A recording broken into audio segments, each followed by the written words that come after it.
Hi everyone.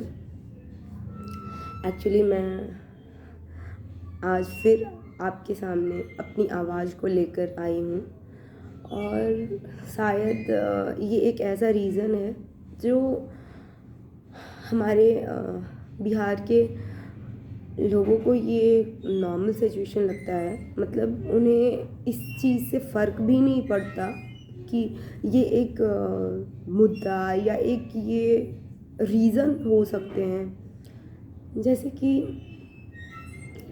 मुझे लगा कि मेरे दिमाग में ये चीज़ चल रही थी करीब 2-3 दिन से, और मेरी 2-3 दिन से तबीयत भी ख़राब थी। तो मुझे लगा कि नहीं, मुझे इस आवाज़ को आप लोगों के सामने शेयर करना चाहिए, क्योंकि शायद मुझे एक ये बड़ा रीज़न लगता है, बहुत बड़ा रीज़न लगता है, जिसे लोगों को ध्यान देना चाहिए ये बात पे।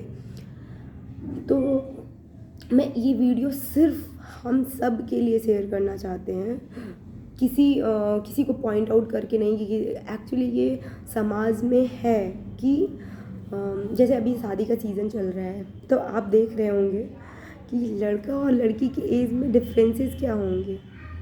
ऑलमोस्ट मैं लव मैरिज की बात तो नहीं करूँगी, अरेंज मैरिज का ही बात करूँगी, कि जो लड़का और लड़की का डिफरेंसेस एज का होता है वो करीब 14-15 साल होते हैं। जहाँ तक मैं अभी देख रही हूँ, अभी शादी सीज़न चल रहे हैं, तो किसी की शादी हो रही है, तो लड़की जो है वो 21 की है और लड़का जो है वो 32 का है, तो कभी 34 का, कभी 35 का। तो घर में अगर पूछो कि यार इतने डिफरेंसेस कैसे हो गए शादी, मतलब लड़का लड़की का शादी हो रहा है तो डिफरेंसेस तो 1-2 साल करीब होना चाहिए। तो क्या माँ बाप से क्या रिस्पॉन्स आता है कि मतलब मेरे ही माँ बाप नहीं, मेरा तो अभी बहुत दूर है होना, लेकिन अभी क्या रिस्पॉन्सेस जिसके घर में शादियाँ हो रही हैं उनके घर का रिस्पॉन्सेस क्या आता है कि जब गवर्नमेंट जॉब मिलता है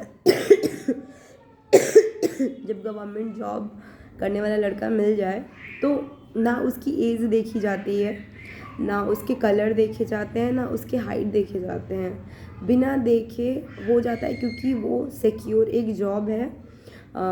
बिकॉज ऑफ सिक्योरिटी कि गवर्नमेंट जॉब करता है, एज कोई मैटर नहीं करता है माँ बाप के लिए, कलर मैटर नहीं करता है। ठीक है, चलो ठीक है, कलर सही में मैटर नहीं करता है, शायद हाइट भी मैटर नहीं करता है, लेकिन अगर हम बात आए कि एज का डिफरेंसेस का, तो अगर 14-15 साल लड़के और लड़की का अगर डिफरेंसेस होगा, मतलब दूल्हा और दुल्हन में, तो उसका थॉट ऑफ प्रोसेस क्या होगा, मैं तो सोच के ही डर जाती हूँ कि एक का मैच्योरिटी लेवल 15 साल आगे का होगा, तो एक का मैच्योरिटी लेवल 15 साल पीछे का होगा।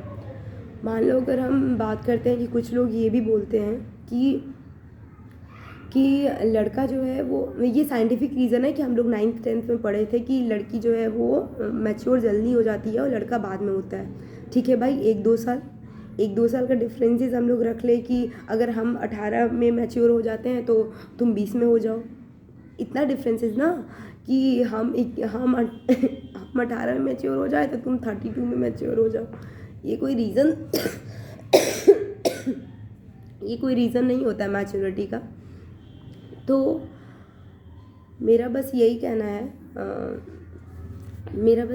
है कि अगर जो भी माँ बाप या भाई बहन कोई भी हो यार, अगर तुम्हारे घर में इतने डिफरेंसेस का शादी हो रहा है कि 12 साल बड़ा है दूल्हा और 12 साल छोटी है लड़की, तो ये बहुत नाइंसाफ़ी होता है उसके साथ। और हमारे यहाँ एक रिवाज है कि जब शादी हो जाती है तो लड़की से पूछना ज़रूरी नहीं समझते। अब रिवाज उसको समझिए या फिर एक तरह से डोमिनेंट समझिए, कि पेरेंट्स अपने आप को डोमिनेंट इतना रखते हैं ना कि मुझे लड़का या लड़की से पूछने की ज़रूरत नहीं पड़ेगी, जो मैंने फ़िक्स कर दिया वो कर दिया।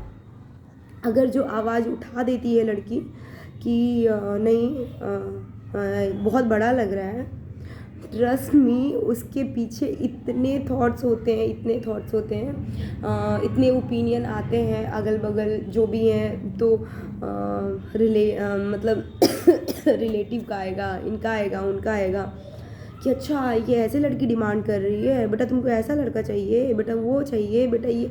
अरे यार, जब अपने लाइफ पार्टनर ढूंढ रहे हैं तो लड़की अगर फ्रंट में अपने माँ बाप को नहीं बोलेगी तो ये कौन सी शर्म की बात है कि मुझे कैसा लड़का चाहिए, वो आप अपने मुंह से नहीं बोल रहे हो। हाँ, अगर 15-20 लड़का अगर 12 साल 13 साल बड़ा है, लड़की बहुत मतलब लड़की नहीं बोली तो लड़की मतलब क्या बोले, इतनी सीधी है कि कुछ कहने के लिए नहीं। मतलब लड़की सीधी है क्योंकि पापा मम्मी जो भी बोल दिए ना वो लड़की मान गई। तो और अगर जो सामने से अगर आकर बोल दिया कि नहीं ये ठीक नहीं है तो वही लड़की बदमाश हो जाती है। तो जब हक की बात करें तो लड़का और लड़की का दोनों का ही हक बनता है कि अपना पॉइंट ऑफ व्यू पेरेंट्स के सामने रखना। अगर आप अपना पॉइंट ऑफ व्यू पेरेंट्स के सामने नहीं रख रहे हो तो शायद फ्यूचरिस्टिक आपका ख़राब होगा, फ्यूचर आपका ख़राब होगा। बोलते हैं ना कि जब शादी हो जाता है तो माँ बाप ध्यान देते हैं, बट ये आपके पर्सनल मामले में नहीं जाते हैं कि आप कैसे रह रहे हो, क्या कर रहे हो, कितना मतलब क्या लड़ाई हो रहा है, क्या नहीं हो रहा है। तो जाहिर सी बात है कि हाँ, हमारे पेरेंट्स शादी तो कर देंगे, लेकिन एक तरह से उसके बाद फिर नॉर्मल ध्यान रखना हम मुझे तो उन्हीं के पास रहना है ना भाई, जिससे आप शादी कर रहे हो। तो अगर वो मेरे साथ रहने, मेरा पॉइंट ऑफ व्यू, मेरा थॉट्स उनसे नहीं मिलता है, अगर एडजस्ट करना पड़ता है तो ठीक है, वो भी एडजस्टमेंट सही होता है एक रिलेशनशिप में। लेकिन ऐसा कौन सा चीज़ होता है कि एक ये भी हमारे समाज का नियम है कि एडजस्टमेंट सिर्फ लड़कियां और औरतें करती हैं। मैंने एडजस्टमेंट करते हुए बहुत कम देखा है कि अगर जैसे डोमिनेंट होते हैं हमारे घर में, तो हमारे समाज में हम लोग सबको पता है कि फादर जो होते हैं वो घर के लीडर होते हैं, मतलब कि जो बोले वही वही होना चाहिए। तो एक तरह से वो डोमिनेंट वाला फील आता है कि आप ठीक है। अगर ऐसा कभी हुआ है क्या कि हमारे फादर बोले कि ये चीज़ होना चाहिए, हमारी मदर बोली कि नहीं होना चाहिए, तो फिर जो मदर बोली वही होगा? नहीं, क्योंकि ना ओवरऑल समझिए तो कि हम लोग जितना भी गाइड होते हैं वो मेल पार्ट से ही हम लोग लेते हैं और लिया जाता है समाज में। जहाँ तक मुझे मैं अपने घरों में या किसी और के घर में देखी हूँ तो मुझे लगता है कि नहीं, मतलब कुछ कुछ चीज़ों पर पॉइंट ऑफ व्यू फीमेल का भी होता है, बट मेल का ज़्यादातर होता है। तो अभी गाइस, अभी वो ज़माना नहीं है कि आप डोमिनेट करो और एडजस्टमेंट हम लोग करें। It is not possible now कि यार बहुत चेंजेस हो रहे हैं लाइफ। अगर आप कमा रहे हो, अगर घर में मान लीजिए कि मेल पार्टिसिपेट कर रहा है इनकम के तौर पे, तो फीमेल को भी चांस मिलना चाहिए अगर उन्हें ये चीज़ पसंद है तो। लेकिन उनको दबा दिया जाता है कि आपको यही काम के लिए आपको रखा गया है, मतलब कि इन द सेंस कि आपको यही करना है। तो बहुत सारे रीज़न्स हैं जो कि शायद क्या सबको पता होगा कि रीज़न्स कितने नॉर्मल है ये सब सारे रीज़न्स कि हम लोगों को झेलना पड़ता है। लेकिन एक्चुअली ये मैंने शादी वाला जो मुद्दा है, एज वाला जो मुद्दा है कि कितने डिफरेंसेस हैं अभी। शादी जब होते हैं तो लड़का और लड़की गवर्नमेंट जॉब चाहिए तो गवर्नमेंट, यार मैं भी ग्रेजुएशन कर रही हूँ, मेरा भी 21 ईयर है। तो अगर मैं हार्डली 1-2 साल प्रिपरेशन करूँगी, 23 तक मेरा जॉब लग जाएगा। तो इट मीन्स क्या कि अगर कोई गवर्नमेंट जॉब है तो 35 साल का अगर आके गवर्नमेंट जॉब उसको मिला है, आई डोंट बिलीव कि इतना एज कैसे हो जाता है यार गवर्नमेंट जॉब के लड़कों का। और ऐसा थोड़ी ना कि 25, 26, 27 में हो जाता है। तो मेरा मेन मुद्दा ये है कि अगर आपको गवर्नमेंट जॉब वाली लड़की से शादी करवाना है अपने बच्चे को, तो कृपया अपनी लड़की का भी एज थोड़ा बढ़ने दें। क्योंकि अगर आप सोचते हैं कि 21 की लड़की रहे और 32 का लड़का, तो शायद ये बहुत बड़ा प्रॉब्लम होता है, इश्यूज़ होते हैं, और जाहिर सी बात है कि थॉट्स ओपिनियन नहीं मिल पाते हैं। तो अरे जब गवर्नमेंट जॉब से करना ही है तो यार 2-4 साल और रख लो ना, 26-27 के होने दो। 28-29 की लड़की आपकी रहेगी, 32 का दामाद रहेगा, तो कोई फ़र्क नहीं पड़ेगा। लेकिन ये कौन सा चूतियापा है कि आप 22 साल में अपनी बेटी का और 32 साल में शादी कर रहे हो 32 साल के दामाद से, तो लाना चाहते हो क्यों? Because of only government job. मैं क्या, ऐसे बहुत लोग होंगे जो शायद इस प्रोसेस को पसंद नहीं करते होंगे, क्योंकि कोई भी नहीं चाहता होगा कि 10 साल 12 साल डिफरेंसेस रहे। कोई भी लड़की ऐसा नहीं चाहती होगी कि 12 साल डिफरेंसेस से मेरा शादी हो। लेकिन पेरेंट्स हैं तो उन्हें मना भी तो नहीं कर सकते हैं। लेकिन मैं सारी लड़कियों को ये बोलना चाहती हूँ कि बहन प्लीज़ अपना आवाज़ उठाओ। किसी को आवाज़ उठाना पसंद नहीं होगा, या कोई सीधा साधा आदमी मतलब लड़की है जो अपने पेरेंट्स का दिल नहीं दुखाना चाहता है, तो ठीक है, वो भी सही है एक तरह से कि आपके साथ जो हो रहा है वो आप सह लो या सहन शक्ति बन जाओ तो खुद को उसमें एडजस्ट कर पाओ। लेकिन मेरा यही कहना है कि अगर आवाज़ उठा सकते हो यार, आवाज़ उठाना मतलब कि अपने पेरेंट्स के अगेंस्ट जाना नहीं होता है। मतलब कि पेरेंट्स भी चाहते हैं, कई पेरेंट्स, इवन हमारे पेरेंट्स भी चाहते हैं कि ठीक है सामने से आकर बोलो कि कुछ पसंद भी है। तो मेरा कहना ये है कि आप अगर आपके लिए कुछ देखा जा रहा है तो उनको आप एक बार देखो कि क्या ये मेरे लिए सही है या नहीं सही है। तो अगर, और सारे फादर से भी यही कहना है कि प्लीज़ अगर आप अपनी बच्ची का गवर्नमेंट जॉब वाले लड़के ढूंढ रहे हैं तो अपनी बेटी का भी एज होने दो यार। कौन से रिश्ते से 12 साल के डिफरेंस से शादी करवाते हो? एक तो इस समाज में 22 साल में लड़कियों का शादी करने के लिए इतने लोग बोलते हैं ना कि डेस्परेट होना, तो वो इतने होते हैं कि अगर अगल बगल में 21-22 की अगर शादी हो रही होगी, ट्रस्ट मी, कोई ये नहीं बोलेगा कि इतना जल्दी शादी हो गया। सब लोग ये बोलेंगे कि वाह वो तो शादी कर दी है, अब हमें भी करना चाहिए। मतलब कि 22-23 में लड़की हुई कि तुम्हारा डिप्रेशन लेवल हाई, शादी ये वो मतलब मत बोलिए। तो मेरा कहना ये है कि अगर 21-22 में अगर आप शादी कर रहे हो तो 22 साल का लड़का भी ढूंढो। 22 साल का कोई भी जॉब करने वाला लड़का अभी नहीं मिलेगा, क्योंकि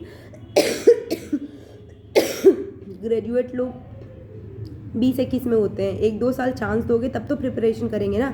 तो वैसे ही खुद की बेटियों पर भी टाइम दो यार। और 20-21 साल अगर ग्रेजुएशन करने में लगता है तो उन्हें 2-3 साल खुद को प्रिपेयर करने के लिए भी टाइम दो।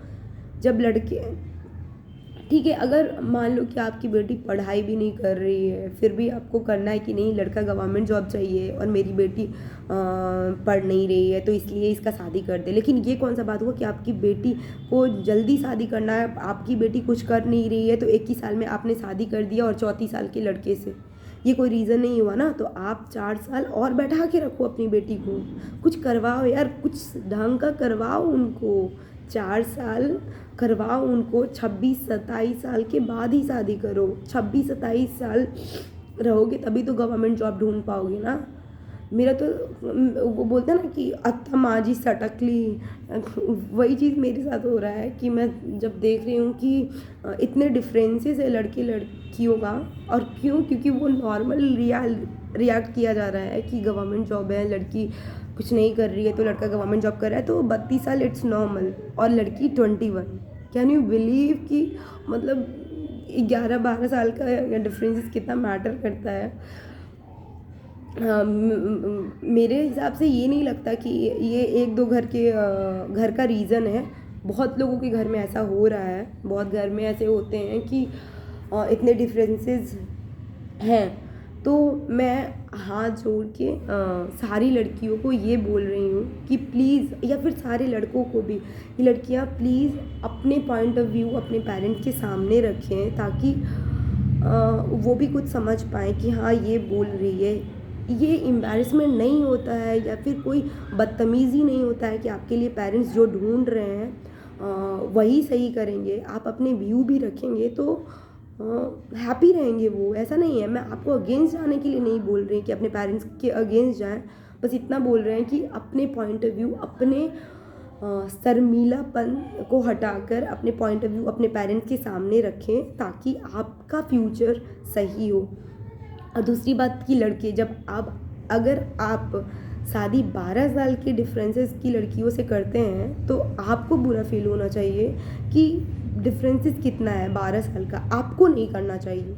लेकिन आप क्या करते हो कि 21 साल लड़की छोटी है और आप सडनली शादी करने के लिए तैयार हो जाते हो। क्या आपको ये मैच्योरिटी लेवल पसंद आती है कि 21 साल की लड़की और आप 32 साल का मैच्योरिटी लेवल, ये कौन सा लेवल होता है शादी करने का? अगर डिफरेंसेस रखना ही है तो 2-3 साल का रखो ना यार, 3 साल का डिफरेंसेस हो तो it will be good, but 12-13 it's two. So मेरा कहने का मतलब यही था कि और पेरेंट्स को भी मैं यही बोलना चाहती हूँ हाथ जोड़ के कि प्लीज़ शादी के पहले अपने बच्चे को एक बार ज़रूर पूछें, ताकि उन्हें भी ये अच्छा फील हो कि नहीं यार, पेरेंट्स मेरी इतनी तो केयर करते हैं कि वो जानना चाहते हैं मेरे बारे में कि हाँ कैसा चाहिए, क्या चाहिए। तो अगर 12 साल का डिफरेंसेस, 13 साल अगर आपको डिफरेंसेस मिल रहा है वहाँ पे, तो प्लीज़ अगर आपको बुरा फील हो रहा है तो आप अपने मुंह खोल कर बोलिए पेरेंट के सामने कि नहीं, हमको गवर्नमेंट जॉब नहीं चाहिए, बल्कि but still thought of opinion जो हो वो साथ मिले। ठीक है, आप भी कमाओ, वो भी कमाए। मैटर नहीं करता है कि प्राइवेट है या गवर्नमेंट है, मैटर करता है कि आप में स्किल्स कितने हैं। अगर आप स्किल्स में हो, आपके पास स्किल्स है, तो आप कुछ भी कर सकते हो। तो गवर्नमेंट जॉब के पीछे भागना और एज का 13-14 साल डिफरेंसेस लेना, इसका मतलब ये नहीं होता है कि आप हैप्पी हैं और खुश होंगे। इन द सेंस कि पैसे से कोई खुश नहीं होता है। मे बी होते होंगे कुछ लोग, मैं वो नहीं बोल रही हूँ, लेकिन for my point of view money is not happiness, that's all. Please अपना पॉइंट ऑफ व्यू लड़कियों रखें। बस ज़ोर से मैं यही बोलूँगी कि बदतमीज़ी या फिर पेरेंट्स का अगेंस्ट नहीं होता है अपना पॉइंट ऑफ व्यू रखना। अपना पॉइंट ऑफ व्यू ये आपको कॉन्फिडेंट बनाता है। कॉन्फिडेंट इंसान बनोगे तभी कई भी मोड़ पे या फिर कोई भी रिलेशनशिप के मोड़ पे आप अपने को संभाल पाओगे। प्लीज़ आज के लिए इतना ही। बस अगर मेरा ओपिनियन या कुछ भी अच्छा लगे तो प्लीज़ मेरा इस चैनल को सब्सक्राइब करें और इस वीडियो को जितना हो सके वो शेयर करें। That's all.